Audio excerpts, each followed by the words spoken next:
So we're continuing our discussion on the new Power Search feature pack for the Dialog component, and what we've shown now is how by making an adjustment to the slider we can immediately filter the embedded grid shown to the right of it. And I can go here, for example, and move the entire slider around, and as I do that you can see that we're adjusting our query, and this text here in blue is being displayed there simply because we turned on. If we go back to the grid over here and then go to grid properties, we can see that over here in the debugging section we've turned on the property that says show query statement.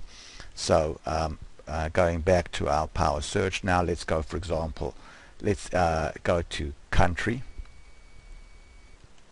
and let's first clear out the search and now start clicking on countries. So you can see as soon as I click on a country, basically we're going and doing our filter. Now what's happening behind the scenes is what we're going to be discussing in more detail now, but you can see that every time I click on a value in this checkbox, we're updating this control over here and putting in a comma delimited list of the selected countries. Now in a real application this control over here would be hidden because there's no need to actually see the value in that control. So now let's go back and see how we actually enabled the ability of the Dialog component to execute searches on this embedded grid over here. So before I do that though, let's quickly go over here to say company, and I'll go here and type in say CARNES, and now I'm going to have to actually go ahead here and click this button called do search to actually execute the search. So when I was adjusting items on the slider, I didn't need to click the search button, and I'll show you why later in the video. And similarly, when I was clicking on countries in these checkboxes here, I didn't need to go and click that search button. But when I typed in a company name, I did need to go and click that search button. So I'm going to show how we were able to automatically programmatically click the search button when the user made a change to one of the checkbox items over here.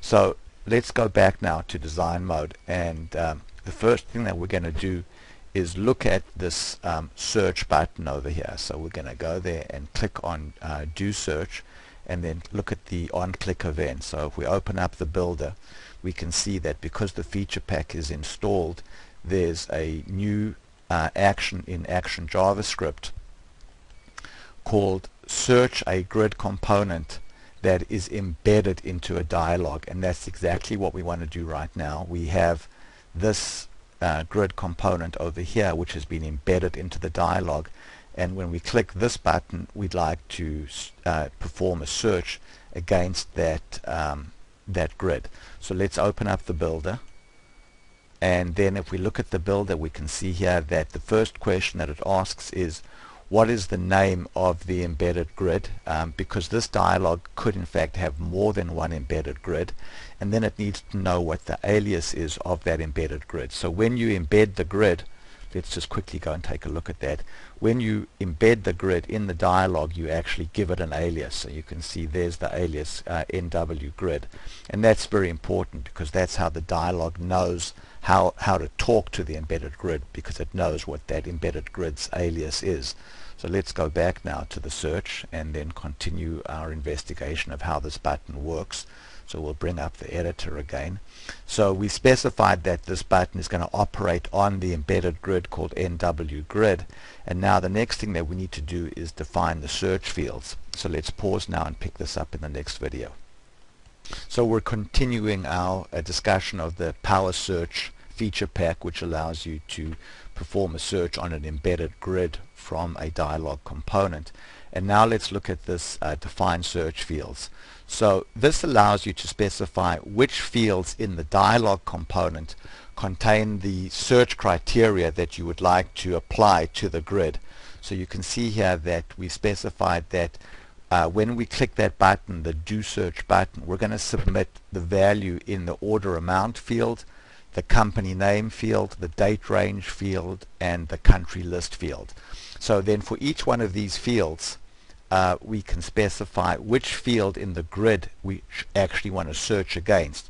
So order amount is a control on the dialog, and then if we open up this button here, you can see these are all of the fields that the grid is based on.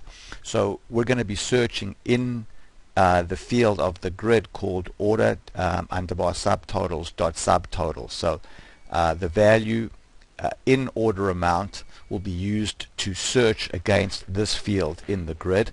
Then we chose search option number 2, which is contained in, and then we've specified allow QBF syntax. So that's important because the order amount has been entered using a slider, which is a 2-value slider, which sets the value as low value dot dot high value. So for example, if you move the slider, it might say 1000 dot dot 5000, and that is in fact exactly what the QBF syntax is that the grid defines. You can define searches in the grid component using QBF syntax, where you specify a range of values by using the dot dot to differentiate the low value from the high value. So the company name field in the dialog gets submitted, and then we search against customers.company name. The date range field gets submitted, and then we search in the orders.order_date field. And then finally the country list field gets submitted, and then we search using that in the customers.country field. And the important thing here is that we've turned QBF syntax on. So let's close this out now again and go back to our working preview. Go back to country. So you can see here when I click this value, we're putting Argentina over there. Then I click this value, and now we have Argentina, comma, Austria, which in fact is the QBF syntax. And furthermore, when I click this button over here, the search got submitted automatically. So let's go and see next how that got done. So going back to design mode now, and then let's go to the country name field over here, and we can see that first of all that the choices for this country name here are just being pulled from the Northwind customers table, where we're just getting a list of the countries in that table. Then you can see also that we've chosen to display the checkboxes in a flowed manner as opposed to just either horizontal or vertical. We've chosen columns, and then we've chosen left to right, top to bottom, with 3 columns per row. So that's how we got all of those checkboxes laid out nicely. But then the important thing is the on-change event for this checkbox control. So you can see here in the on-change event for the checkbox control, what we're doing is we're reading the value from the control. So this is going to be basically a list of values. If you've checked, for example, 3 items in the checkbox, we're going to get a list of values. But now we need to convert that list into a comma delimited list, because that's the value that Alpha 5's QBF syntax understands. So we're using a built-in function in the Alpha 5 JavaScript library called $u.s.translate. So $u stands for utilities, and then S is a string utility, and then translate. So this is just like a stritran function in XBasic, and we're converting all of the line breaks into commas, and then we're putting the comma delimited list into this field here called country list. So we read the value of country name, and now we're putting a comma delimited list of country names into the field called country list. So let's pause now and pick this up in the next video. So we're continuing our discussion of the Power Search feature pack. So instead of using the built-in JavaScript function in the Alpha 5 library called $u.s.tran, if you're more comfortable with just built-in JavaScript methods, what we could have done is basically converted country list, which was an object, into a string by using the built-in JavaScript string function, and then using the .replace method of the string function of the string object. translating $ backslash n's into commas. So this is using just straight JavaScript, nothing from the Alpha 5 JavaScript library. Personally, I find this function in the Alpha 5 JavaScript library to be easier to work with.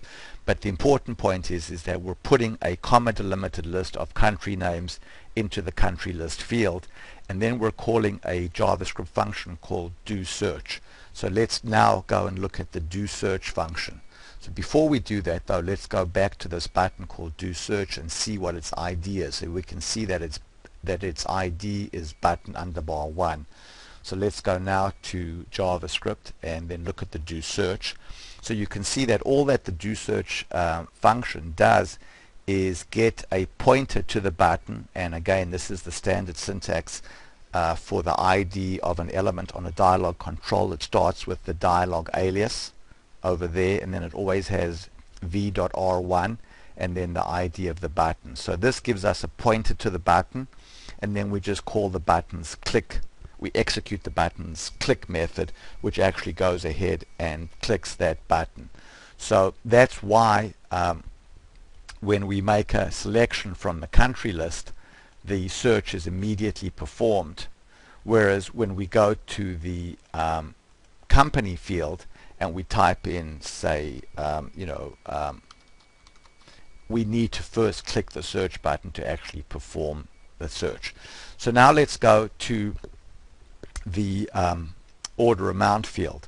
So if we go to the order amount field, we can see that that's been set to a slider control, which is one of the new control types that is available as a feature pack. And what we've done is we've set the minimum value of the slider to 0, the maximum value of the slider to 20,000. We've set the width of the slider to 2 inches. We've specified that the slider is a 2-value slider, which means that it's going to be setting a start value and an end value.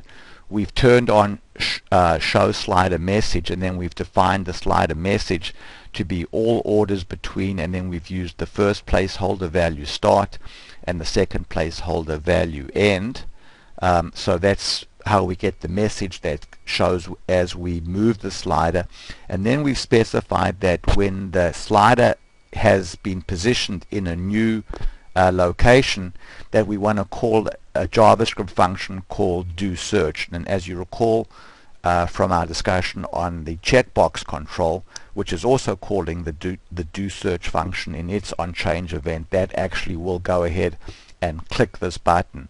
So that's why when we move the slider, the search is being updated in real time. So I go there, and now we can see the search being updated as we move the slider. So you can see over there we're moving the slider and the search is basically updating. So that's how we were able to get the very nice effect on the slider to search the grid as soon as the value on the slider is changed. So next let's go look at the calendar. So when I go here and open up the date, I get 2 calendar controls. Again, this is done using the embedded calendar control object, and you can see here that there's a field here which would normally be hidden, which every time I update a value in this calendar or in this calendar over here, so let's go back to say 1995 over there. So every time I update one of these fields or one of these fields, we have a JavaScript event that is writing a value into this field over here using the standard QBE syntax of start value dot end value. So let's pause now and pick this up in the next video. So we're continuing our discussion of how the Power Search feature pack for the dialog component works, and we've shown here how whenever we click on an item, on a date item in either one of these calendars, we're updating the value in this control over here. And so now when I go ahead and say do search, you can see that we're now searching on all dates between these 2 values over there. So if I were to go there and click on another value over there and then click do search, basically we just went and refined our search. So now let's take a look at how this control here gets updated automatically when the user makes a selection on either one of these two calendars. So let's go back now to design mode and now look at this calendar. You can see it's a calendar control, and if we go now and look at the events, we can see that we turned on has events, and then in the on select we're calling a JavaScript function called set date range. So let's go now to our JavaScript and look at the set date range. So you can see here in set date range we're simply reading the value from the first calendar into a JavaScript variable called D1. We're reading the value from the second calendar into D2. Then we're constructing a string which has got D1 dot dot D2, and then we're putting that string value into the field called date range, which was this field over here. So as I mentioned earlier, you would typically actually hide this field. There's no need for the user to see it.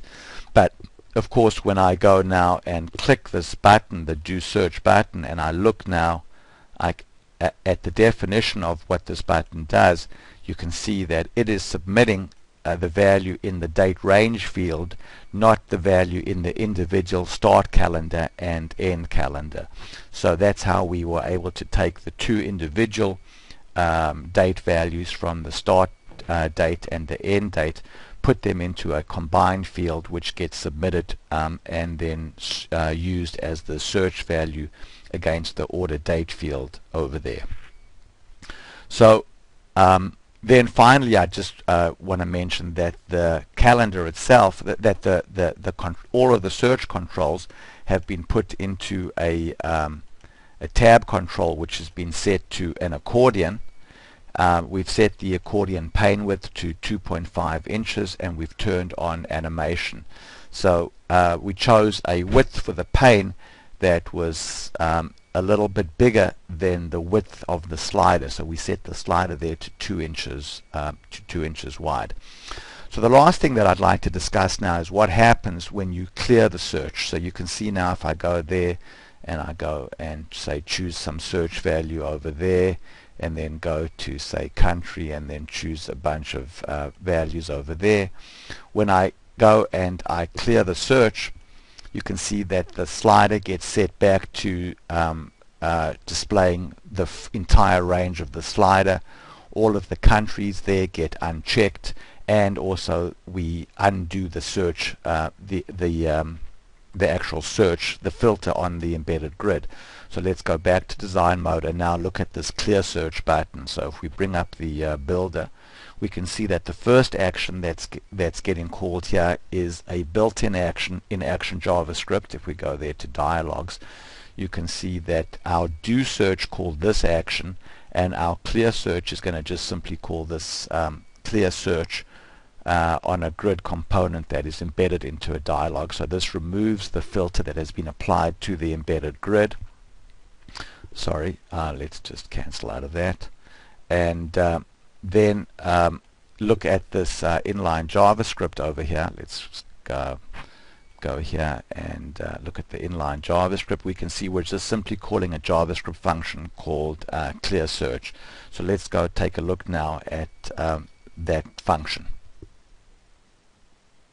So we're continuing our discussion of the Power Search feature pack, and now we're going to look at the clear search JavaScript that is executed when the user clicks this clear search button over here. So going now to JavaScript and to clear search, we can see that what we're going to do in the clear search is set the value of all of the controls on the dialog part, the company name, the date range, the order date, back to their initial values. But the wrinkle that we're going to employ here is that set value has an optional third argument that specifies whether the onChange event for that control, if it's defined, should fire. So in the case of company name and date range, we don't really care that much, but in the case of the country list and also the order amount, so here you can see we're setting the country list back to nothing, and here we're setting the order amount back to its original value, which was 0 to 20,000. In these two cases we actually do care, because the on-change event for country list and also the on-change event for order amount automatically triggers a search. So you, just to go back here and show this again, you can see that when we make a change, when we set the value over here, that is automatically triggering a search. And similarly, when we go to the slider and we make a change over there, as soon as we do that, that triggers a search. So when we clear the search, we don't want to basically be firing off searches just because we're trying to clear the value in that control. So by setting this optional argument to false, we're indicating that if the country list control, for example, or the order amount control happens to have an on-change event, do not fire it. So this resets all of the search controls back to their original values. And then the final little wrinkle is that you can see here that when I go to order amount, every time I move the order amount, this message gets updated. So when I go and clear the search and set the start value to 0 and the end value to 20,000, I also want to force this message to update. And the way that I do that is by getting a pointer to the slider object by using the get control method. So now I've got a pointer to the slider object, and then I just call the slider object's onSlide method to force it to redraw the message. So what we've shown in this dialog over here is some very powerful functionality. We've shown how we can embed a grid into the dialog component, and then we've shown how we can create a very rich search part, much richer than a search part that would be just embedded into a grid itself, where we've duplicated the functionality of a website that at first glance looks really quite complex. And I think this shows how easy it is using the Power Search feature pack to build some very, very sophisticated search parts for a grid component. Thanks very much.